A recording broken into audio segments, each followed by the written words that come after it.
Assalamualaikum warahmatullahi wabarakatuh. Bismillahirrahmanirrahim. Wassalamualaikum warahmatullahi wabarakatuh. Kepada dan semua jajaran berbagai Universitas Islam Indonesia semua yang saya hormati, saya mau mengkaji halaman 173 ya, 173. Tepatnya dimulai dari 173 nanti sampai beberapa halaman ke depan. Di sini dikatakan oleh Sayyidina bin Abdis Salam, jadi ada cerita. Ya saya ulang lagi ya, kelebihannya kitab ini adalah misalnya satu cerita yang linear, tapi nanti menjadi kesimpulan hukum. Kita tahu Nabi Musa itu orang Israel yang hidup di Mesir. Mesir dulu bahasanya Al-Qibti, makanya sekarang jadi Egypt. Jadi kalau dulu orang Arab dulu bilang apa? Al-Qibtiyah, apa? Al-Qibtiyah. Sehingga kalau mengistilahkan di antara istrinya Nabi namanya Maria Qibtiyah, artinya berbangsa apa? Mesir. Jadi bahasa Mesir itu sebenarnya salah karena Misro itu artinya kota. Namanya itu ya Qibtiyah itu. Kalau Misro itu namanya apa? Kota. Nabi Musa hidup di Mesir, kemudian dianiaya oleh Fir'aun, didolimi, kemudian beliau mau dibunuh, melarikan diri ke Madian. Melarikan diri ke Madian ini dirawat sama Nabi Syuaib. Nah, asal muala cerita, beliau di kawasan Madian, saya pernah di Wadi Musa itu, sekarang ikut di Jordan. Jadi Madian sekarang itu ikut mana? Jordan. Saya pernah ke sana di Wadi Musa. Nah, beliau pas di situ santai-santai terus menemukan wajada ummatan minan nasi yaskun, orang rame-rame mengambil air, terus wajada min dunihim mur'ataini apa? Tajudan. Qala ma khatbuhuma, terus qalata la nasqi hatta yusdira ri'a'u wa abuna syekhun kabir. Terus ada orang apa ngambil air, terus di antara mereka itu ada dua perempuan. Tidak usah diteruskan cantik apa enggak, karena Nabi itu enggak boleh jelalatan. Tapi yang jelas cantik. Karena putrinya Nabi itu enggak boleh jelek. Bukan, memang gitu, Allah itu punya sunnah unik. Jadi istrinya Nabi, putrinya Nabi itu enggak boleh jelek. Karena nanti jadi ma'rodan lil taubah, jadi sasaran bulian. Jadi mulai dulu memang aturannya gitu. Enggak tahu saya bikin aturan siapa, tapi memang seperti itu. Sehingga kalau dalam tradisi kiai katanya marisi Nabi ilmunya susah, penting marisi punya istri cantik. Karena nggak ada Nabi yang istrinya jelek. Tapi kalau dosen boleh karena takdir. Karena ulama itu warasatul. Jadi pada marisi yang lain-lain itu berat ya sudah itu. Akhirnya ini cerita ya, tapi ini nyata. Akhirnya ditanya sama Nabi Musa, kenapa kamu tidak ikut berebut ngambil air, karena air di sana susah. Terus saya tidak bisa, kita ini perempuan, kalau berebut pasti salah. Dan kita harus kerja mengambil air sendiri karena wabuna syekhun kabir, kita punya orang tua sudah sepuh, sudah tua. Karena Nabi ini orang yang punya mukjizat, terus Nabi Musa ada batu besar gitu, cara Jawa diangkat, digerukak, cara Jawa diangkat, kuat terus mengeluarkan air. Akhirnya ya sudah kamu ngambil air di sini, kata Nabi Musa. Setelah itu beliau diam di tempat itu lagi, dua perempuan tadi pulang. Setelah pulang bilang ke abahnya, saya tadi ketemu seorang pemuda, lah ini kali ini ada katanya, ganteng. Jadi ini agak karena ada Nabi, yang dua perempuan tadi ada Nabi. Jadi nyifati cowok itu, saya tadi ketemu pemuda, ganteng, baik. Terus sama Nabi Syuaib, sudah kamu panggil lagi. Orang itu telah berjasa sama kamu panggil lagi, kita kasih sesuatu. Artinya terus ini dibabkan oleh Sayyidina bin Abdis Salam. Adatul akhyar, tradisi orang-orang baik itu mukafaah, memberi imbalan sama yang berbuat baik. Jadi nggak bisa kita cara Jawa modal maturun itu nggak bisa. Jadi itu keliru itu nggak modal itu. Sehingga dibabkan faslun fi mukafaatil ihsan bi misli al afdhalah. Jadi bab seharusnya seseorang itu membalas satu kebaikan dengan yang setara atau syukur-syukur lebih. Singkat cerita, akhirnya putrinya Nabi Syuaib kembali lagi ke Nabi Musa. Saat itu Nabi Musa sedang bertarung dengan dirinya. Beliau berdoa gini sama Allah, ya Allah, saya ini orang baik. Jadi ngaku orang baik itu boleh asal baik betulan. Saya ini orang baik. Tapi saya ini butuh sesuatu. Tapi kalau saya minta sama yang saya kasih obat itu nggak baik karena saya nanti tidak ikhlas. Tapi nyatanya saya butuh. Pas bergumam begitu, putrinya datang terus bilang, inna abi yad'uka liyajziyaka ajra ma saqaita lana. Jadi apa? Lebih vulgar. Jadi ini tradisi Nabi sama Anda itu beda. Saya ulang lagi, ini sambil latihan bahasa Arab sama latihan filsafatnya orang-orang baik. Putrinya Nabi Syuaib itu tidak Nabi, sehingga kalau ngendikan lebih kasar. Bapak saya mengundang kamu supaya memberi opah atas apa yang pernah kamu lakukan. Jadi ada kalimat ajroma saqaita lana. Pakai kata ajrum, ujur, opah. Padahal Nabi Syuaib tidak mengajarkan seperti itu. Setelah diceritain putrinya, tolong orang itu panggil. Saya ingin mukafaah, saya ingin membalas jasa. Tapi oleh putrinya itu dibahasakan apa? Upah, jadi lebih kasar. Terus singkat cerita Nabi Musa ikut pulang karena beliau nggak tahu jalannya, beliau di belakang. Kata cerita itu entah kena angin entah apa, yang jelas nggak pakai celana, mungkin pakai maxi atau pakai rok gitu. Agak terbuka sedikit karena Nabi itu ya Nabi betul memang. Sudah, Mbak, kamu jalan di belakang, nanti jalannya kamu yang mandu. Kalau saya di belakang kamu nanti tahu macam-macam. Akhirnya Nabi Musa di depan, yang putrinya Nabi Syuaib di belakang. Terus kalau kanan kirinya dipandu, ayo kiri kanan gitu, sokonya gitu. Singkat cerita sampai di rumah sudah dihidangkan makanan yang lezat, yang mewah. Terus kata Nabi Musa, kita ini inna ahla baitin, kita ini dari keluarga terhormat yang nggak terlintas dapat balasan atas semua kebaikan yang kita lakukan. Jadi mukadimahnya sudah keren. Kita ini satu keluarga punya tradisi kalau melakukan kebaikan itu nggak ingin dapat apa? Balasan. Kata Nabi Syuaib, kita dari satu keluarga yang kalau ada orang berbuat baik itu ramatur wontok tapi menjamu. Pokoknya adu tradisi besar yang luhur tentu. Terus Nabi Musa dipaksa harus mau ikut apa? Makan jamuan. Yang mulai usir putrinya Nabi Syuaib tadi. Kata Nabi, putrinya Nabi Syuaib muji-muji bahwa pemuda ini qawiyun amin, orang yang kuat karena bisa ngangkat batu besar, aminun terpercaya karena harusnya bisa melihat entah apa, entah tumit, entah apa. Itu sudah satu kemewahan. Kalau di Arab melihat gitu tuh kemewahan. Kalau di Indonesia kan enggak. Karena banyak pakai celana pendek. Jadi itu kalau di Arab. Sampai orang Arab itu kalau melihat resepsi itu senang. Padahal orangnya cadaran tuh kadang hanya melihat tumit itu sudah mewahnya, bukan main. Di sini alhamdulillah tidak mewah. Karena lebih ekstrim banyak. Akhirnya disifati amin. Terus ditanya sama bapaknya, kenapa kamu mensifati Musa itu qawi karena bisa ngangkat batu? Kenapa kamu sifati amin? Tadi dia di belakang kita karena melihat sesuatu. Tadi tumit, tadi hanya tumit. Terus minta kita di belakang. Karena Nabi Syuaib tahu arahnya putrinya itu senang, terus masyhur itu. Terus Nabi Syuaib menghentikan, inni uridu an unkihaka ihtabnatayya hataini ala an ta'jurani thamaniya hijjat. Saya ingin menikahkan kamu dengan salah satu putri saya. Tapi syaratnya kamu harus mengkhidmati saya bekerja di sini minimal 8 tahun. Karena Nabi Syuaib itu pedagang, jadi kalau gratisan nggak mau. Jadi Nabi Syuaib itu ya unik. Beliau Nabi yang besar karena dagang. Makanya masyhur setiap Nabi Syuaib yang diperingatkan ke kaumnya apa? Auful mikyala wal mizana wala tabkhusun nasa asya'u. Jadi ini bagian dari ulumul Quran. Jadi Nabi itu kelihatan polanya. Kalau beliau menghentikan perdagangan berarti beliau ditakdir profesinya itu dagang. Sehingga Nabi Syuaib itu setiap diceritakan Quran pasti yang diceritakan itu menghentikan beliau apa? Auful mikyala wal mizana wala tabkhusun nasa asya'u. Akhirnya terus di situ jadi ketentuan fikih bahwa maharnya perempuan itu tidak harus berupa materi tapi boleh profesi. Jadi Nabi Musa itu tidak punya uang karena dia posisi orang pelarian ya dari Fir'aun. Tapi beliau sanggup jadi karyawannya Nabi Syuaib berapa? 8 tahun. Imbalan dapat putrinya. Terus kata Nabi Syuaib, fa'in asmamta asron famin inti. Tapi kalau kamu menjadikan itu 10 tahun maka ya nggak apa-apa. Ada kalimat lain, wa ma uridu an asyqa alaik. Tapi saya tidak ingin memperberat kamu. Singkat cerita Nabi Musa akhirnya mau. Terus kemudian beliau menyempurnakan sampai 10 tahun.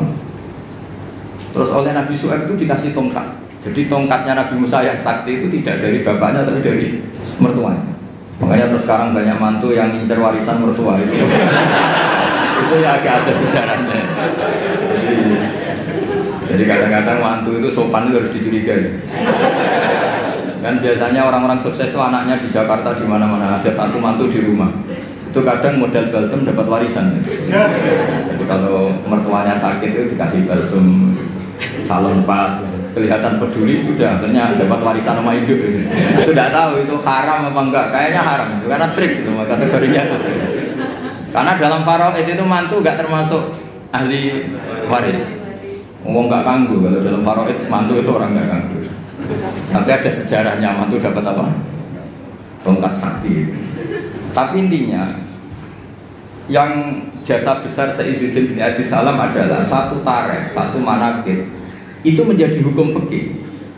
Itu kelebihan Sayyidzuddin bin Abdus Salam. Sehingga beliau itu semua cerita yang kelihatannya biasa saja, beliau tahu kalau itu menjadi ahkam fikih. Dan di sini betul yang dikatakan ulama di Quran ada 1000 hukum, 1000 cerita, 1000 pelajaran, 1000. Itu sebagian besar itu bukan langsung bahasa hukum kayak di kanon-kanon ilmiah itu enggak ya, memang bahasanya cerita biasa.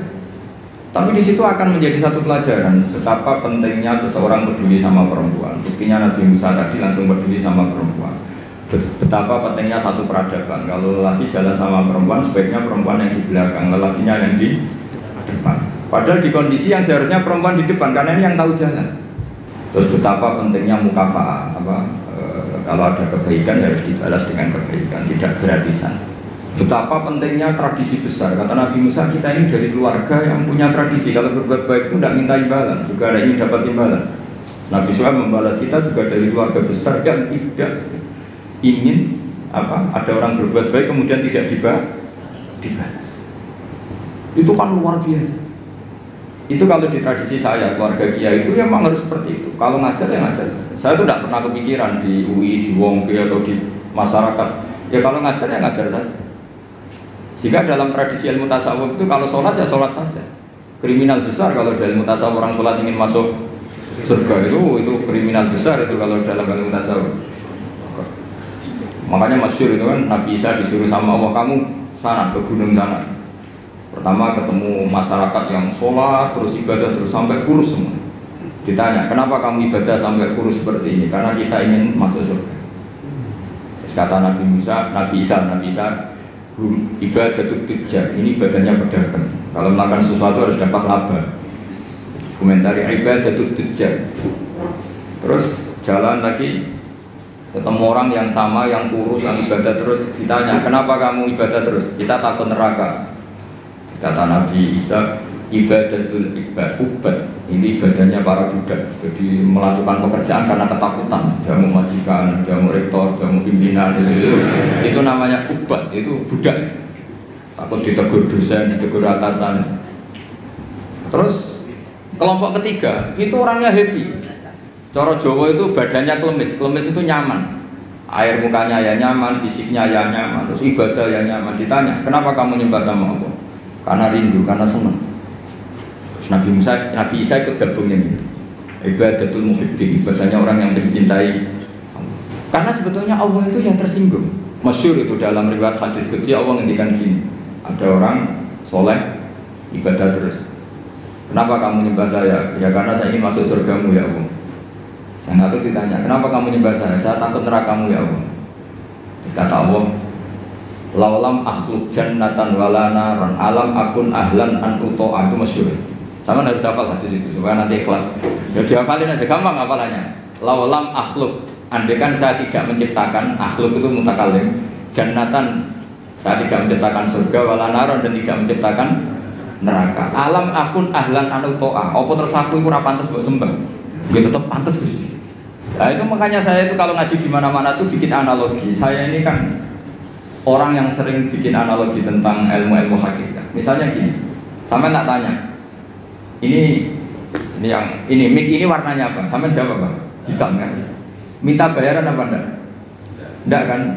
1 tambah 1 itu berapa? 2. Kita biasa ikhlas mengatakan 1 tambah 1 2. Tidak bilang gini, kalau dikasih 1 juta tak jawab 2, kalau enggak tak jawab 4. Enggak begitu kan? Artinya kita sering ikhlas mengatakan 1 ditambah 1 2. Itu ikhlas sekali, nggak ada yang bayar yang jawab 2. Tapi kenapa saat Anda mengatakan Allah Tuhan juga itu hakikat, nunggu digajar surga? Itu kan kacau sekali di dalam. Kita sering ikhlas mengatakan kebenaran, misalnya 1 tambah 1 2. Ini meja warnanya hitam, ikhlas gak teman? Ikhlas. Tapi saat Anda mengatakan Allah itu Tuhan, minta surga. Ya tapi maklum kamu tidak usah ke sana, nanti gak jadi dosen jadi wali nanti repot. Nah ini cerita aja, cerita bahwa dosen juga bisa jadi wali gitu.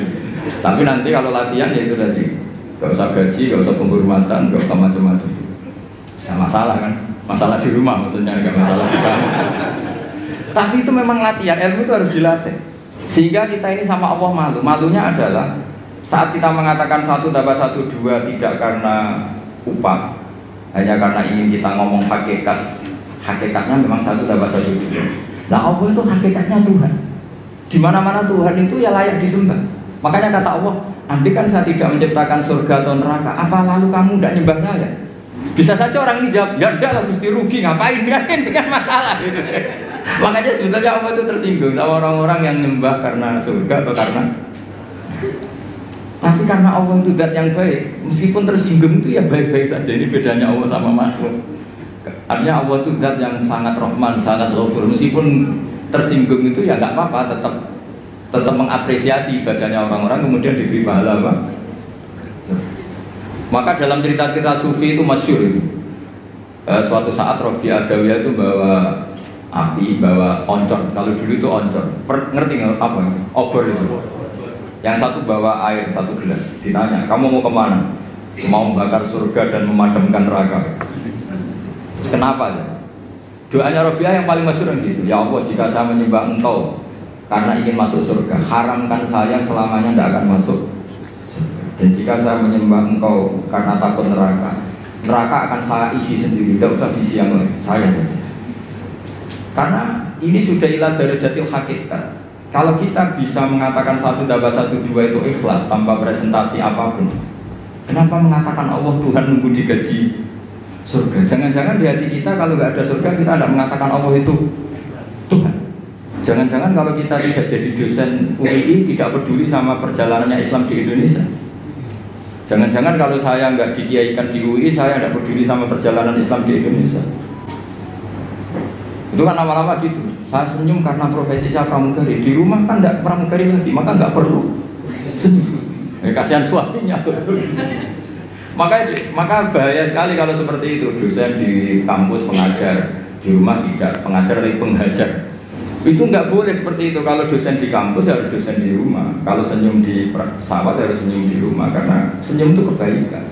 Kalau di pesawat baik ya di rumah baik. Ngajar itu kebaikan. Kalau di kampus baik ya di rumah baik.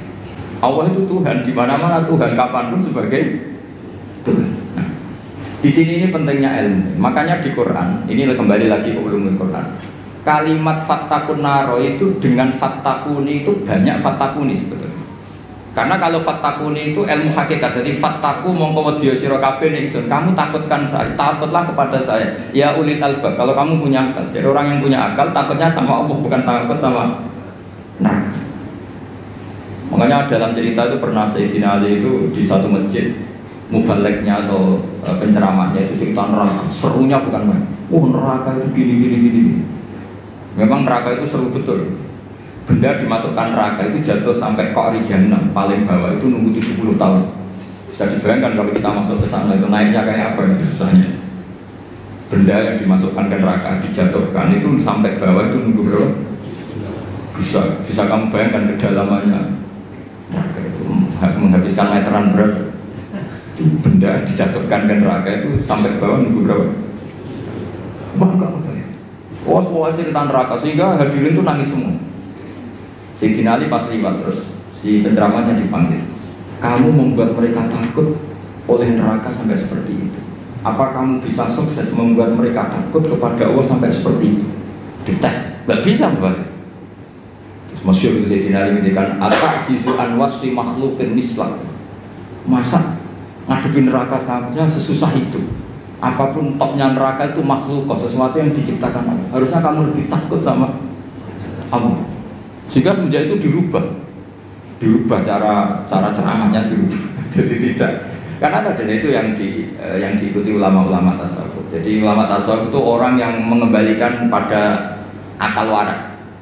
Ya kayak tadi, saya mengatakan ini hitam itu hanya karena apa? Ya memang warnanya hitam.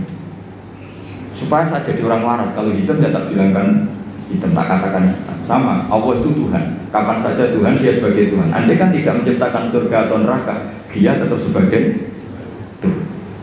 Jadi kesetatusan Tuhan Allah itu tidak nunggu bikin neraka atau surga. Kita ini adalah orang yang sudah peduli sama pendidikan. Untuk diangkat dosen apa enggak, kita tetap ngajar di mana saja, kapan. Senyum adalah kebaikan. Bahwa kamu sedang jadi pegawai bank maupun enggak, ya tetap senyum. Semuanya harus gitu. Peduli sama yatim piatu ya sudah satu kebaikan. Bahwa kita pengurus yayasan apa enggak, ya tetap peduli sama yatim piatu. Nah, itu ilmu hakikat. Sesuatu itu dikembalikan pada proporsinya. Itu termasuk yang diajarkan Sayyiduddin Bid'ah Salam. Sehingga kita kalau maknani fattakun naro sama fattakuni wattaquwah, kualitasnya itu tentu tinggi fattaquwah atau fattakuni ya Allah. Karena Allah itu zat yang harus kita sembah, kita puja-puja, kita takuti ya sebagai Tuhan, sebagai Allah. Bukan nunggu karena Allah bikin surga atau neraka. Itu dalam ilmu tasawuf. Tentu kita mungkin kelasnya tidak sampai seperti itu. Dan tidak perlu seperti itu nanti. Sehingga terus ibadah yang ingin masuk surga itu disebut ibadah tujar. Apa? Ibadahnya para apa? Pedagang. Jadi harus ada untungnya. Jadi Allah buat jadi mitramu dagang. Itu sopan nggak kira-kira? Ya Allah tak sembah loh, tapi ada syaratnya. Apa? Ya saya harus masukkan ke surga. Kata Allah kalau nyembahnya tidak benar tak kurangi. Ternyata poin kamu tak. Ya, nanti kan jadi panjang, apa? Makanya masyhur itu ada guyonan, ini guyonan sufi tapi nyata. Ada orang nggak pernah maksiat, nggak pernah apa-apa, toat terus nggak pernah maksiat, masuk surga. Ditanya, kenapa kamu masuk surga? Karena saya tidak pernah maksiat terus ditoat terus. Ya oke, kamu di surga. Umur kamu berapa? 80 tahun. Oke, kamu di surga 80 tahun. Protes orangnya, ya Allah, ibadah saya katanya surga itu selamanya. Kenapa 80 tahun? Kan kata kamu masuk surganya karena amal kamu, kan kamu amalnya hanya 80 tahun, ya surganya 80 tahun. Yang abadi itu fadl saya, anugerah saya. Akhirnya ya sudah Gusti saya masuk surga karena fadl kamu, karena tidak jadi sudah karena kamu.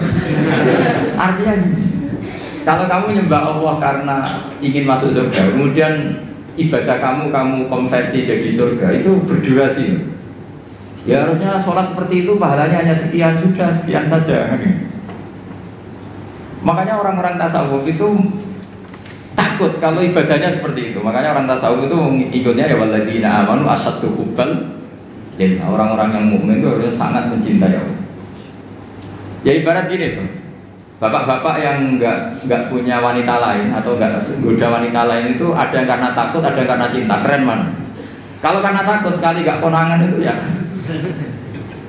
sudah lampu merah. Ya. Tapi kalau karena cinta, konangan tidak konangan ya tetap nggak macam-macam itu. Nah itu orang-orang tasawuf, orang yang sangat mengagumi fitrah salimah, bahwa kita menyembah Allah itu ya karena dia sebagai Tuhan, bukan karena dia menciptakan surga atau apa. Nah, itu bedanya. Makanya Nabi Musa tadi kembali ke ikhlas. Nabi Musa melakukan kebaikan sama putrinya Nabi Syuaib itu ikhlas. Nabi Syuaib memberi hidangan sama Nabi Musa juga apa? Yang putrinya yang agak banyak kepentingan tadi, ini orang ganteng, kalau mereka orang lain gimana ini? Akhirnya Nabi Syuaib ya sudah daripada gitu terus dinikahkan. Ya sampai sekarang. Jadi ini faslun fi mukafatil ihsan bimisli al-afdal. Pakai cerita qalat inna abi yad'uka liyajziyaka ajrama saqaita. Terus cerita kedua ketika Nabi Ibrahim dapat tamu para malaikat ngendikan qalu salama. Terus Nabi Ibrahim dia qala salam. Jadi yang agak aneh, tapi dengerin saja. Wastaqrada Rasulullah sallallahu alaihi wasallam dzikron wa radda ziyadatan faqala khairukum ahsanukum qadran. Jadi Nabi itu pernah berhutang, kira-kira kalau di Indonesia itu ya hutang anaknya sapi kalau bahasa Indonesia nya. Pedet. Masa bahasa Indonesia nya pedet? Apa? Anak sapi. Wah, alasan Nabi itu kira-kira kalau di Indonesia itu ya hutang anak sapi. Pedet itu, tapi pas membayar pakai sapi. Tapi ini jangan dipakai alasan rentenir. Terus sahabat ada yang protes, ya Rasulullah, engkau kan hanya punya hutang apa? anak sapi atau pedet tadi. Kenapa nyaurnya pakai, bayarnya pakai sapi? Terus Nabi ngendikan khairukum ahsanukum qadha. Yang terbaik dari kalian adalah saat bayar itu lebih. Nah, ini yang masalah ini, makanya saya bilang ini masalah. Kata guru saya, kata Mbah Mun, kata bapak saya, Islam itu ngaramno riba tapi yo ngaramno medhit gitu. Lah orang-orang soleh sok ngaramno riba itu mau ngaramno riba tapi enggak ngaramno medhit. Sebenarnya yang diharamkan Islam itu dua, riba yang haram, medhit yang haram. Sudah ini tidak usah didalam-dalamkan nanti jadi fitnah. Jadi yang diharamkan Islam itu dua sekaligus, apa? Riba yang haram, dikir juga. Coba sampean bayangkan, misalnya saya punya utang sampean 10 juta. Harusnya Februari, sekarang Februari, Januari kemarin harusnya sudah lunas sampai Februari. Jakarta ke sini naik pesawat, nabi saya nelpon ya pakai pulsa, kirim utusan ya pakai utusan dan bayar. Setelah itu saya nyaur 10 juta pas. Padahal nagihnya dia ke saya sudah menghabiskan tiket berapa. Tapi sampai bisa menilai, salahnya sendiri nagih, wah ya repot kalau gitu. Sampai nagih itu ya karena ngelangkai apa? Janji. Pertanyaannya adalah kalau kamu nyaur pas 10 juta itu kerugiannya kan banyak. Tapi kalau kita mengatakan wajib nyaur plus uang kerugiannya, kita nanti mensyariatkan. Makanya sebetulnya Islam itu tadi ya mengharamkan riba, tapi yang mengharamkan medhit itu fikir. Itu aja gak usah diteruskan nanti jadi fitnah. Tapi yang jelas Rasulullah itu pernah hutang apa? Sapi. Medhit, nyaurnya sapi. Ketika ditanya jawabnya Nabi, khairukum ahsanukum qadha. Yang terbaik dari kalian adalah saat nyaur dikasih. Karena saya jadi kiai itu paling pusing, ngadepi itu paling pusing. Biasanya kalau orang-orang kampung saat rukun itu kan ponakannya khitanan atau kawin nikah itu kan dibiayai pastinya. Biasanya dijualkan sapi atau apa. Zaman itu tahun 70. Itu harganya sapi itu baru 3.000. Setelah 2005 alhamdulillah tukaran bentrok ya. Waktunya kan ditagih, namanya tukaran ditagih. Yang utang itu senengannya, oh pas aku mau lompot 3.000, saya tak sahur 3.000. 3.000 itu ya dapat cilok. Lah yang utangi itu, ingetnya itu pas itu jual apa? Sapi ya, dibayar sapi. Dan akhirnya kita sebagai kiai kan bingung, tidak ikut makan uangnya tapi harus jawab. Terus saya jawab gini, andaikan saya jawab langsung putus enggak Pak? Kalau langsung putus tak jawab, kalau enggak mau saya. Kan rugi sudah dikiaikan ternyata enggak final kan enggak keren. Oh enggak Gus, kalau sekali jiran jawab kita taslim, kita menerima. Ya sudah kata saya, bayarnya sapi saja. Dulu ya bayarnya sapi saja, saya tidak mau jutaannya. Tapi ternyata yang ngutangi berengkel. Loh Gus, sapinya itu andaikan masih itu anak cucunya sudah bayar. Wah repot kalau gini. Jadi dia nggak mau dibayar satu sapi, harus plus anak cucunya. Apalagi kalau sapinya sering selingkuh, anaknya. Tapi yang utang itu tidak kalah pinternya. Iku nak urip sapi mula, nak mati. Wah repot ini. Makanya saya itu kadang sama orang awam tuh yang mantel karena itu singal kan. Coba sampean kalau jadi kiai, kalau Anda dalam posisi saya milih mana? Milih pakai ukuran apa tuh? Karena kita riba ya takut, medhit ya takut. Terus akhirnya saya bilang, ya sudah katanya sudah setuju kalau sudah saya ngomong pasti final ya udah Gus. Tak suruh nyaur sapi. Jangan pakai uang, pokoknya jangan pakai uang. Karena kalau pakai uang itu mesti setelah itu masih denger-denger sapi itu harganya beda-beda. Misalnya di sahur 20 juta. Lalu aku ingin tuku sapi itu selama juta, berarti kurang 5. Ya takkan ngeleng-ngeleng, sapinya zaman itu kayak apa yang sudah nunjuk di pasar yaitu aja dibelikan. Karena kalau pakai uang pasti. Dan nanti yang 20 juta yang bayar dengar-dengar, oh sapi kayak itu hanya 15. Nanti minta susu kan panjang. Jadi susahnya jadi kiai itu di situ. Makanya konversi utang, saya itu punya geladak itu rumah kuno. Itu dulu buyut saya bikin itu hanya habis 700 rupiah. Sekarang geladak saya pernah orang antik itu nawar itu sampai 500 juta. Coba kalau itu dinilai dulu itu hanya 700. Maka ada anekdot, ada cerita. Lalu riba itu maknanya apa? Menambahkan dari nilai intrinsik uang apa-apa. Debat. Sudah ini enggak kajian debat tentang itu malah jadi fitnah. Yang jelas saya pastikan di majelis ini fatwa saya riba yang haram, medhit ya haram itu mesti aman deh. Riba yang haram, medhit ya. Ada cerita apa? Nabi itu wastakrodo Rasulullah bikron tapi waroda ziyadatan. Ziyadah di sini itu bukan uang. Di semua riwayat apa? Bukannya pedet, nyaurnya itu sapi. Jadi bukan pedet plus uang atau duit itu enggak. Mohon saya teruskan. Faslun fil ihsan bil ghorsi. Jadi ada orang nanam tanaman di mana saja. Kemudian kata Rasulullah SAW ngendikane ma min muslimin yahrisu ghorsan ila kana ma ukila minhu shadaqatan wa ma suriqa minhu shadaqatan. Jadi Nabi itu kadang ngendikan wa ma akala sabu fa walahu shadaqah. Tidak ada seorang mukmin atau muslim menanam satu tanaman, misalnya Anda menanam mangga di tengah hutan atau di tanah kamu sendiri. Kata Nabi itu dimakan burung ya sedekah. Bahkan Nabi ngendikan ada yang mencuri juga sedekah. Maka sebetulnya sistem pencurian yang seperti itu sebetulnya bisa setengah-setengah dilegalkan. Tapi jangan mengajari mencuri. Tapi lagi-lagi jangan mengajari kikir juga. Karena sampai dikatakan mencuri itu juga karena yang punya ada makanya uniknya Nabi ngendikan wa ma suriqa minhu ya sedekah. Yang dicuri pun nanti berstatus sedekah. Tapi ya jangan mobil. Ya yang ringan-ringan. Itu kalau di kampung saya, umumnya kampung lah, masih di kampung. Di kampung itu ada adat unik. Kalau ada orang punya semangka banyak, kemudian ada tukang penggembala ngambil satu.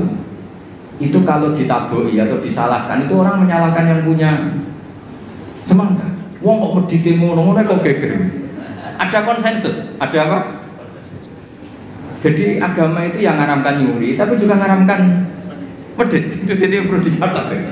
Coba sama lihat di kampung-kampung, ada orang punya 1 hektar atau 1 ladang, terus punya mangga banyak. Ada yang nyuri 1 digebukin, orang nyalakan siapa? Nyalakan yang gebukin apa nyalakan yang nyuri? Nyalakan yang gebukin. Nah yang nyuri akan karuan salah, jadi nggak perlu disalahin gitu. Tapi yang jelas Nabi ngendikan kalau ada orang punya tanaman, kemudian dimakan hewan atau dicuri, bahasanya Nabi masih suriko, maka itu menjadi sedekahnya dia.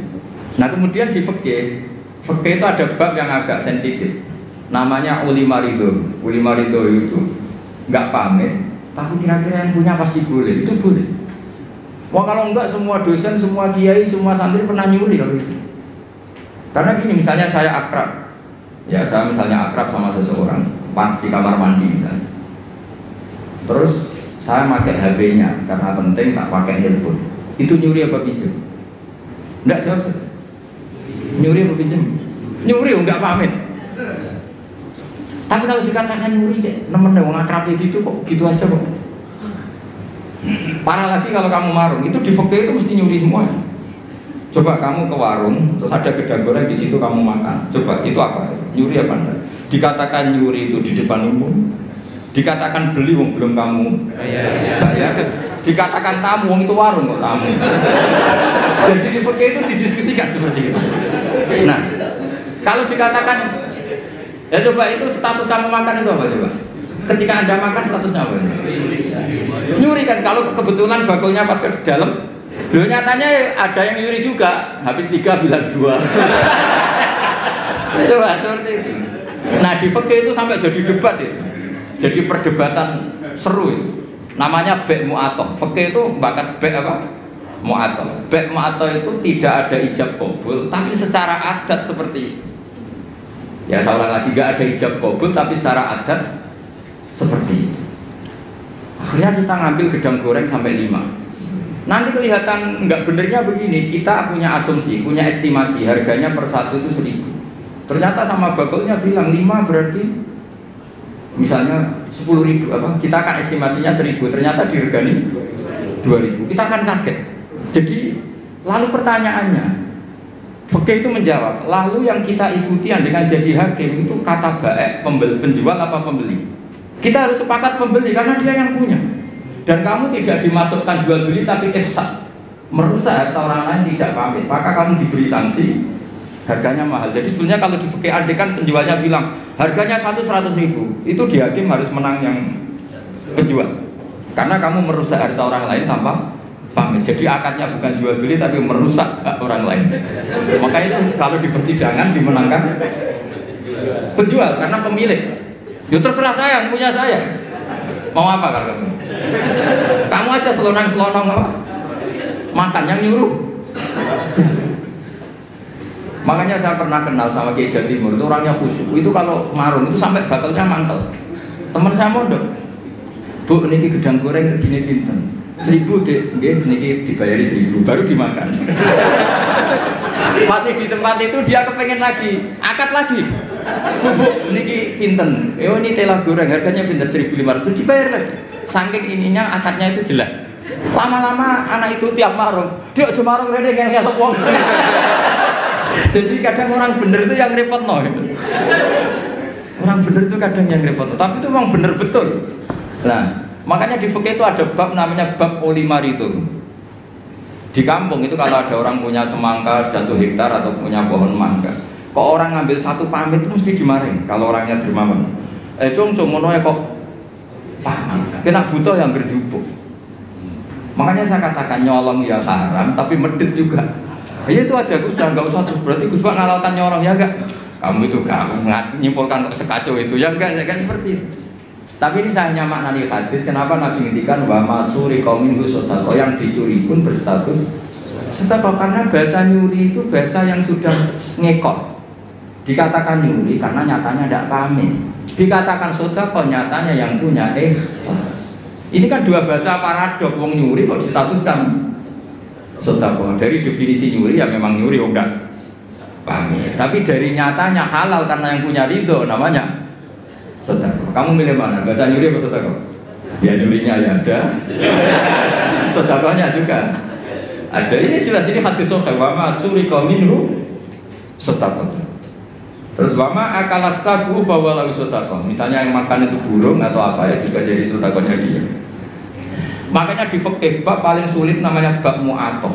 Itu perdebatan Imam Syafi'i dan Abu Hanifah. Mu'athah itu adalah satu akad jual beli yang ditentukan oleh adat. Tidak ada ijab kabul. Ya itu tadi kayak orang marun tadi. Orang marun lalu makan gedang goreng itu statusnya apa? Atau naik bis.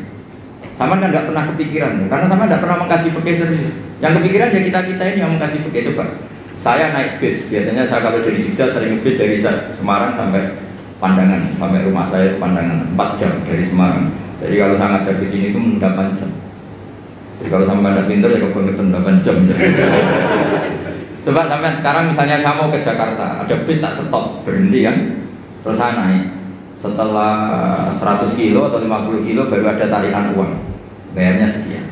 Lalu sebelum Anda bayar tas punya apa? Pinjem apa gasap? Nggak pinjem apa gasap?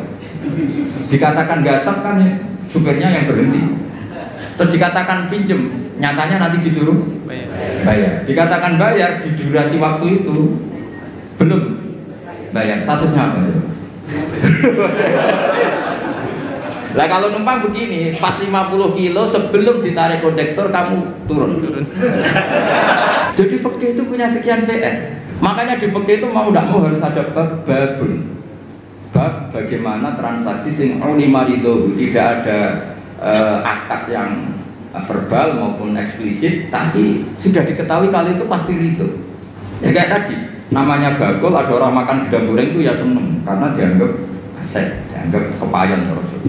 Tapi yang makan ini masalahnya punya estimasi, yang mulai masalah kan punya estimasi. Kemudian nak sanggup pas 2.000 gitu, ternyata di luar juga ada harganya 5.000. Makanya kalau kita sebagai kiai, saya sering punya santri yang pedagang gitu, mesti pesan saya, tolong tarif harga itu dikasih. Makanya kayak warung Padang, beberapa warung yang sudah gitu, pasti didian dia itu disuruh apa, nulis apa? Tarif apa? Harga. Karena kalau kata-kata terus kan capek ini yang bagulnya ini. Ampun dia gua badin bener gedang goreng ini harganya berapa? 1.000 dibayar. Itu anaknya orang sufi. Saking sufinya bapaknya itu dulu era Wesel itu gak pernah diwasel. Karena bapaknya itu orang sufi. Nanti kalau Wesel itu uangnya ketuker sama uangnya orang lain, itu yang dikasihkan tidak uang saya, tapi uangnya orang lain. Jadi kalau ngirim anak itu pasti ada orang sufi itu. Kalau di UI kayaknya nggak pernah ada. Sudah modern sekali. Sampai segitu karena takut uangnya itu ketuker. Yang kamu terima itu tidak uangnya bapak, tapi uang orang lain. Coba seperti itu sah nggak? Misalnya Wesel online. Yang dikasihkan uang kamu apa uang orang lain? Boleh enggak? Itu kalau menurut teori profesional kan nggak boleh. Mau miliknya orang lain kok di. Yang menjadikan boleh karena apa? Ulima ridho, orang lain itu juga ridho karena tergantikan. Kalau kamu ngajukan kredit ke bank, uang yang dikasihkan kamu itu uangnya bank itu uang orang banyak. Pamit nggak? Wah ini bisa panjang kalau secara fikih. Makanya fikih itu ada bab nanya bab ulima ridho, ada transaksi yang tidak eksplisit juga agak verbal, tidak ada ijab kabul, tapi ulima ridho. Kira-kira orangnya itu. Jika di kampung-kampung menurut saya adat itu bijak sekali. Kalau ada orang penggembala, tapi kalau dosen ya jangan, kalau kiai ya jangan. Itu kalau ngelak ya ngambil degan milik orang yang banyak. Jangan yang orangnya miskin punya pohon hanya satu, yang kira-kira punya banyak diambil. Itu kalau yang punya dipamitin, Pak tadi saya ngambil degan jenengan, itu mesti marah. Ngono kok pamit lah cok. Karena dianggap satu sepele yang harus diridhokan. Akhirnya gara-gara pernah satu itu gak perlu pamit, yang lainnya ikut-ikutan. Lah yang mulai banyak itu yang loh tak kayak gitu. Jadi kalau satu dua kan dimaklumi. Makanya kalau di dunia kiai, ini kisah nyata ya. Ini bukan anekdot kisahnya. Ada kiai sufi. Kebetulan ini saya kenal orang ini karena masih keluarga. Orangnya sufi sekali. Itu punya pondok, pondoknya itu model pondok yang berkah, yang nyantri orang-orang Madura. Itu kalau ayamnya kiainya makan, itu kalau santri makan kan di Nampanan. Itu Pak Rektor tahu karena pernah pondok. Di Nampanan Pak Rektor. Pak Rektor itu temennya itu murid saya, ngajinya di Kudus. Itu dulu pakai nampan. Itu ayamnya datang ke Pak Rektor itu nggak berani busa karena ayamnya kiai. Padahal sudah dinampan tinggal makan. Ya semuanya nunggu. Wah, ayamnya dapet, dihabisin aja. Kiainya tahu karena kiainya orang sufi terus bikin gini. Ya wes dong, nak ayam saya makan makanan kamu halal. Seneng. Terus digasang sama santri-santri. Jadi kalau jam makan disengajakan gitu biar ayamnya pada datang terus ditutup disembelih. Maka kebaikan itu kadang punya efek keburukan tadi. Satu orang dikasih ridho, ya sudah dong degan satu nggak apa-apa, semuanya ikut karena ngasih tahu ternyata Pak Kaji itu nggak apa-apa kalau mau ngambil aja. Singkat cerita suatu saat yang makan itu bukan ayam tapi kambing. Akhirnya pikirannya santri tadi itu masuk ilmu yang definisi yang pertama, berarti halal juga. Disembelih kambing bukan ayam lagi, ini sudah kambing. Nah setelah kambingnya hilang Pak Yai tadi mau ngaji gini, beliau datang ke majelis tapi tidak ngomong sama sekali. Kelihatan emosi, menahan emosi. Santri diem semua, takut semua. Terus ada santri cerdas, ini sudah di majelis kok tidak ngajar, nggak ngomong, nggak marah tapi cuma diem, ngempet emosi. Wal kadhimin al itu kira-kira. Yang di belakang tahu ini pasti urusan kambing. Yai, jangan marah karena kambing ya. Kiainya ya cerdas langsung bilang, yo kegedean aja. Maksudnya itu. Jadi yang belakang itu langsung bilang, Yai katanya yang makan makanannya santri itu halal. Lah kambing Pak Kiai makan makanan santri maka halal. Yo nak pedes kegedean aja. Kalau kambing itu ya kebesaran itu maksudnya. Nah cerita di kampung juga seperti itu. Ketika satu degan itu dimaklumi, orang itu kadang ngambil 10 dijual. Oh, itu kebanyakan ya berarti. Nah makanya di fikih itu hebat. Makanya Imam Abu Hanifah mengesahkan beul mu'atoh. Mu'atoh itu ulung-ulungan. Jadi tidak ada akad. Makanya kalau seperti penjualan online atau yang pakai apa terus uang ngambil sendiri, ngambil kembalian sendiri, itu repot kita sah. Makanya fikih menyediakan banyak jualan yang seperti di kampus-kampus atau di SD. Kalau bapaknya pas pulang, anak ngambil sendiri, nanti ngambil susu kembalian sendiri. Itu menurut Abu Hanifah sah, dimasukkan bab mu'atoh, melebu berdefinisi ulima ridho. Karena kalau kita sebagai teman akrab, misalnya di kamar mandi dicocok-cocok, aku pinjam HP-nya, mesti tersinggung ngono ae kok. Paham ya? Pinjam pulpen. Sebenarnya pinjam pulpen itu haram. Yang namanya pinjam itu sesuatunya utuh. Kalau pinjam pulpen kalau enggak itu mangsinya. Pinjam HP, pulsanya kalau kan. Kalau nurutin gitu, wah kita dosa terus. Mau pinjem kok ada yang apa? Berkurang. Definisi isti'arah atau arah itu maaf bakoi ini sesuatunya masih utuh. Coba saya pinjam mau ke kamar belakang, airnya terkurangi nggak?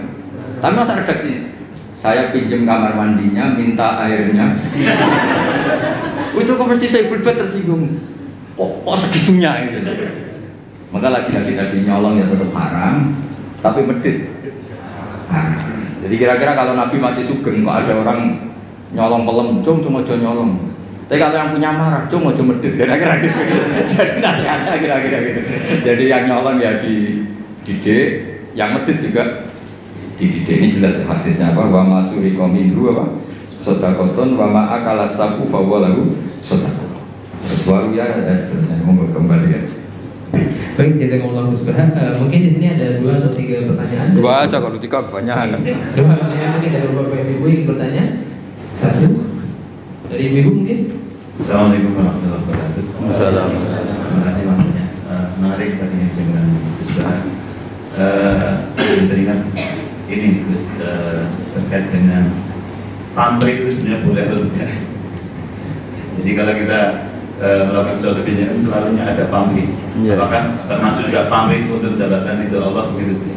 Juga tadi yang disampaikan Gus Bah. Oh iya. Terima kasih. Assalamualaikum warahmatullahi wabarakatuh. Waalaikumsalam. Langsung aja, langsung 2 aja. Yang kedua. Yang kedua ada? Ya, kalau satu bagus. Ada Gus. Oh iya. Salam. Mungkin minta saran kalau di kampus tadi. Ketika kita menggunakan barang-barang kampus dengan satu tidak ini. Tapi kira-kira apa perlu akan juga? Nah, ya makanya itu. Mungkin sengaja kertas atau Ternyata terusik juga.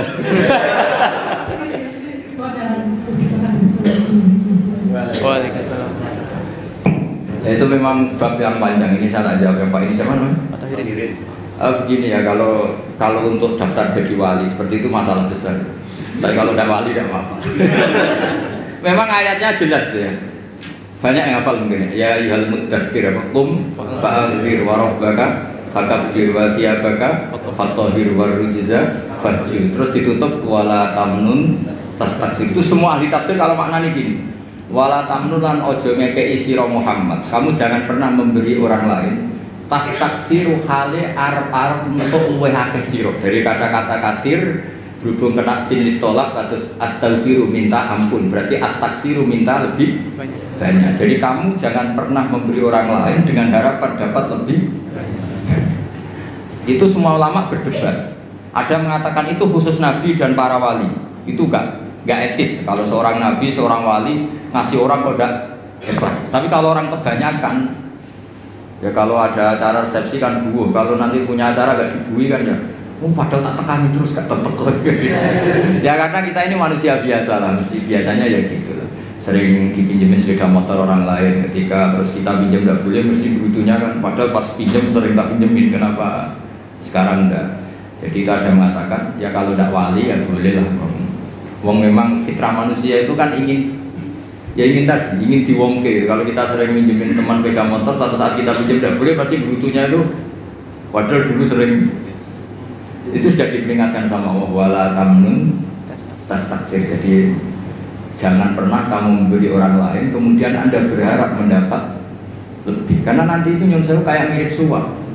Ya, atau misalnya kita ngasih pejabat tertentu atau yang punya otoritas tertentu, kemudian kita hanya ngasih 10 juta, inginnya dapat pegawai tetap misalnya, atau ingin jadi pejabat tertentu. Itu kan memberi dengan kalau yang seperti itu sudah mirip suap. Tapi yang repot kan yang masalah adat istiadat, kayak ya buah, kalau di Jawa itu bilang buah, kalau ada resepsi kita datang.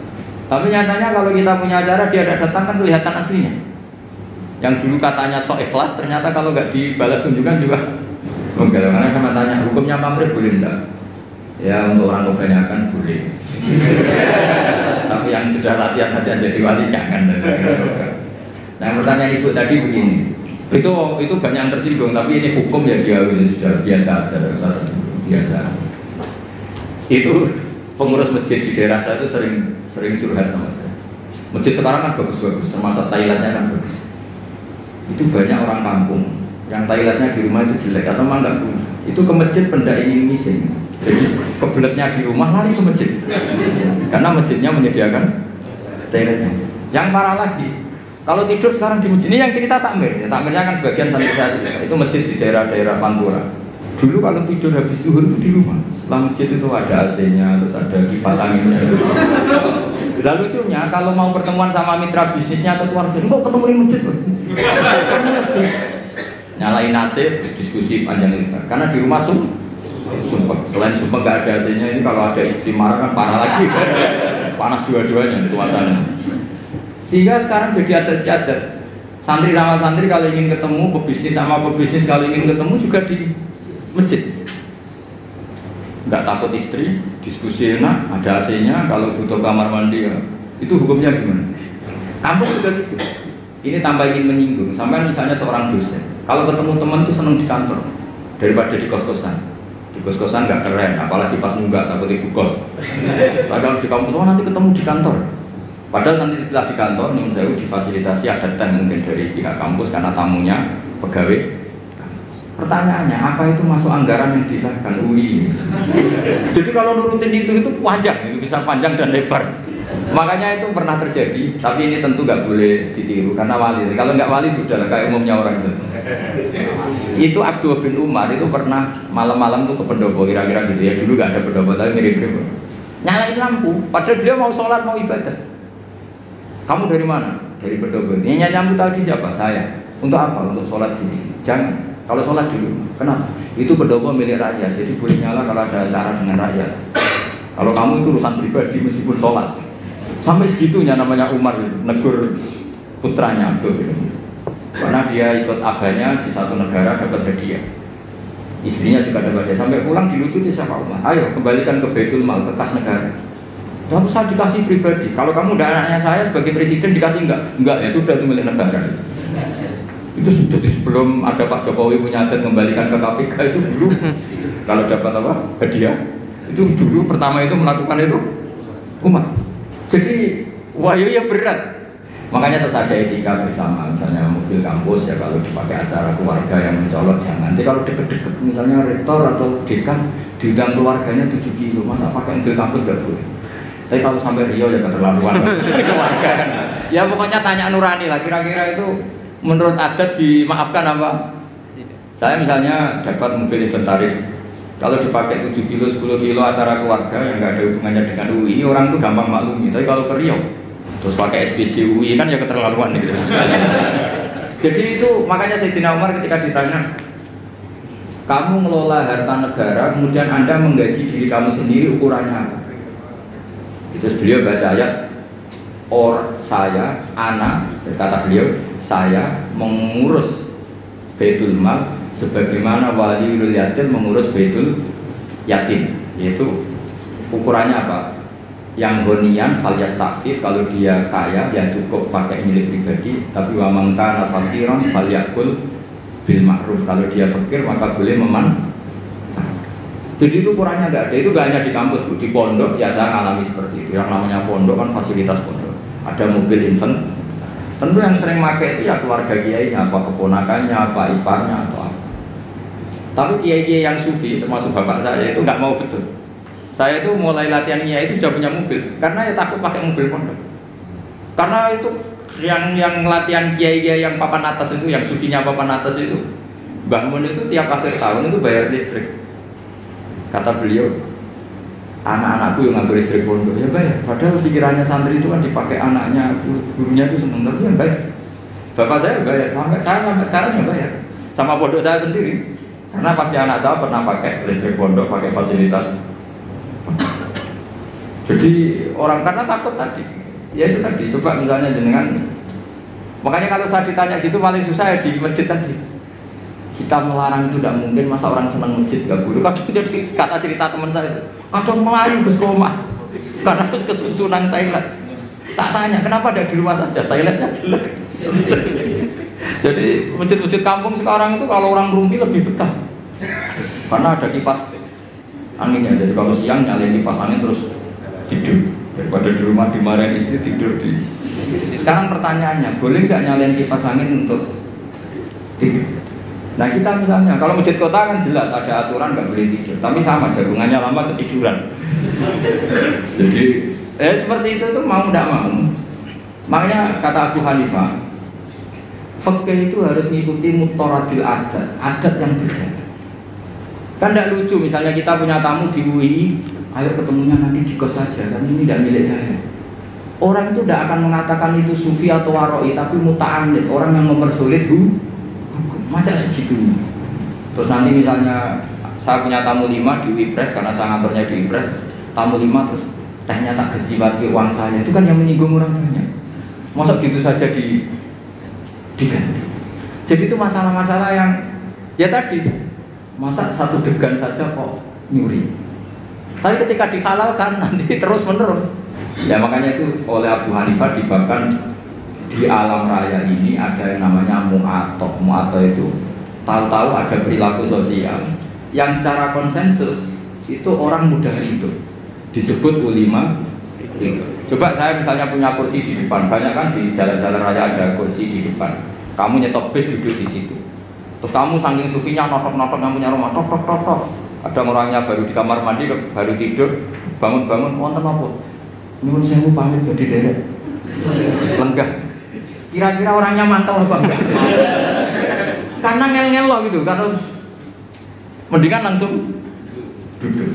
Lah nanti mulai masalah gini, jebule duduknya transaksi narkoba, itu masalah. Tapi kalau sekedar duduk untuk nyetop bis atau nunggu teman, makanya Abu Hanifah ngendikan ukurannya itu adat. Makanya di fikih ada sebut al-adat muhakkamah. Adat itu juga bagian dari referensi hukum. Ya disebut apa al-adat. Ya Bu ya, jadi ukurannya nurani sama adat. Jadi kalau tamu 1-2 ya pakai teh kampus. Tapi kalau tamunya 1 bis ya jangan. 1 bis itu yang pegawai OB-nya juga nggak orang, ini kan mesti. Ya saya kira demikian. Assalamualaikum warahmatullahi wabarakatuh. Oke teman-teman, jadi itulah reaksi ngaji kita bersama dengan Kiai Haji Bahauddin Nur Salim atau Gus Baha, yang mana Gus Baha kali ini itu mengaji di kampus UII Universitas Islam Indonesia ya teman-teman, dan di sini bersama dengan para profesor dan para rektor dan para pengajar ataupun para dosen dari kampus Universitas Islam Indonesia. Ngaji kali ini Gus Baha ngaji kitab Syajarah Al-Ma'arif, yang mana kemudian dalam temanya itu adalah subtemanya itu mempelajari tentang membalas kebaikan orang lain ya. Jadi dulu diceritakan dari Gus Baha ini, diceritakan dari awalnya itu bahwasannya Nabi Musa ketika menolong putrinya dari putri Nabi Syuaib, itu Nabi Syuaib memberikan balasan kebaikan dari kebaikan Nabi Musa saat menolong putrinya Nabi Syuaib ini. Sampailah kemudian Nabi Musa ini dinikahkan dengan istrinya, ataupun dinikahkan dengan anaknya Nabi Syuaib yang menjadi istrinya Nabi Musa.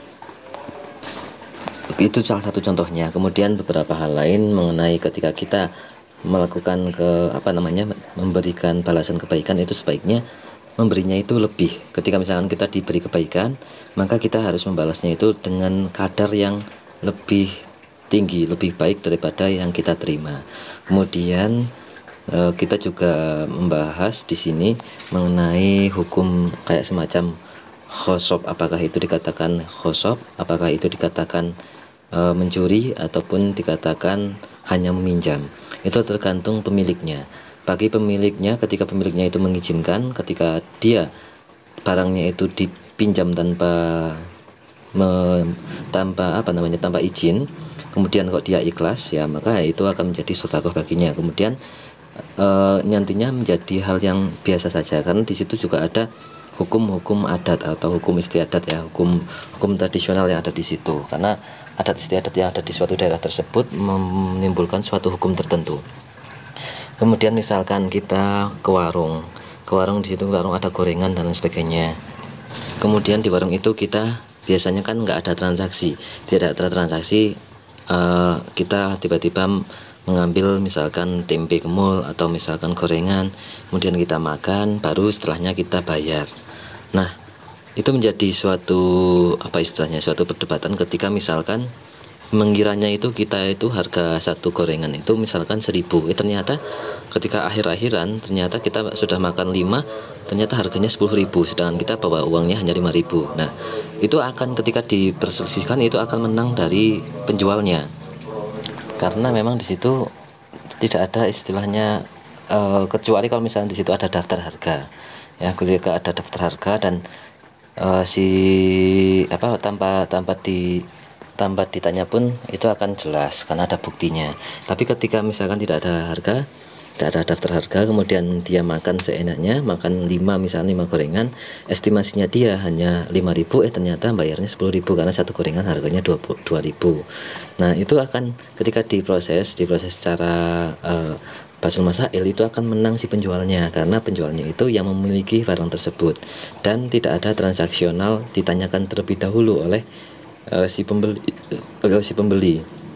Kalau si pembeli menanyakan terlebih dahulu, ini berapa Bu, misalkan ini harganya 1.000 atau berapa, kalau misalnya 1.000 ya berarti sudah ada transaksional dan tentunya itu menjadi suatu kesepakatan. Tapi kalau misalkan tidak tanya, kemudian dia langsung ke warung karena mengiranya dia itu harganya 1.000-an, ternyata dijual 2.000 katanya, akhirnya yang menang tetap si penjualnya. Nah, itu merupakan salah satu contoh apabila kita juga misalkan ke masjid itu kan fasilitasnya lebih baik daripada di rumah kita, ternyata kita lebih memilih untuk BAB di masjid, misalkan BAB di kamar mandi masjid atau di WC toilet masjid, itu karena lebih nyaman kemudian kita daripada di rumah kita. Nah, itu apakah diperbolehkan atau tidak? Nah, itu menjadi hukum-hukum fikih sosial yang membingungkan, karena ketika misalkan dibolehkan, ya dia kan ke masjidnya itu niatnya untuk BAB, bukan untuk sholat dan sebagainya. Tapi kalau tidak diperbolehkan, misalkan yang tidur di ruangan masjid, ya, di masjid itu kan misalkan karena untuk merupakan masjid juga, ya. Karena misalkan kalau kita tidak mengizinkan, tidak memperbolehkan, ya nanti masjidnya juga akan sepi. Tapi kalau diizinkan, ya ramai, tapi ramainya orang-orang yang niatnya itu bukan karena apa istilahnya, bukan karena niat ingin ibadah, tapi karena mencari fasilitas yang ada di masjid lebih baik daripada di rumahnya. Nah, itu menjadi suatu problematika yang bagaimana ya istilahnya, itu membingungkan. Tapi ya tergantung niat masing-masing saja. Perbaiki niat ketika misalkan kita beribadah, perbaiki niat misalkan kita menggunakan fasilitas-fasilitas yang baik, ya. Kemudian ketika misalkan tadi dicontohkan Gus Pak mengenai hukum orang yang mengendarai bus, misalkan bus umum itu kan ditarik tiketnya itu di pertengahan jalan. Apakah dari awal jam dia berangkat sampai di pertengahan jalan itu artinya dia nunut atau bagaimana, atau tanpa izin, ya, tapi karena sudah diketahui secara umum ataupun diketahui secara tradisi adat yang ada di situ, sudah ada ya itu menjadi hukum yang lumrah itu. Akhirnya ya transaksi seperti itu diperbolehkan karena memang ada namanya hukum adat tersebut. Gitu saja teman-teman yang bisa kita sampaikan. Tentu saja banyak hal lainnya yang sudah disampaikan oleh Gus Baha lebih komplit, dan ini hanya mengulas saja, ya, bukan mengulas tapi bukan menyimpulkan, tetapi hanya mengulas saja dan untuk mengingatkan kembali apa yang tadi sudah disampaikan oleh Gus Baha. Oke, semoga kita doakan bareng-bareng. Semoga Gus Baha senantiasa sehat, panjang umur, diberikan kesempatan untuk terus memberikan keilmuannya kepada kita semua, menjadi ilmu yang manfaat dunia akhirat dan berkah untuk kehidupan kita. Itu saja teman-teman. Mohon maaf jika banyak kesalahan. Terima kasih. Wassalamualaikum warahmatullahi wabarakatuh.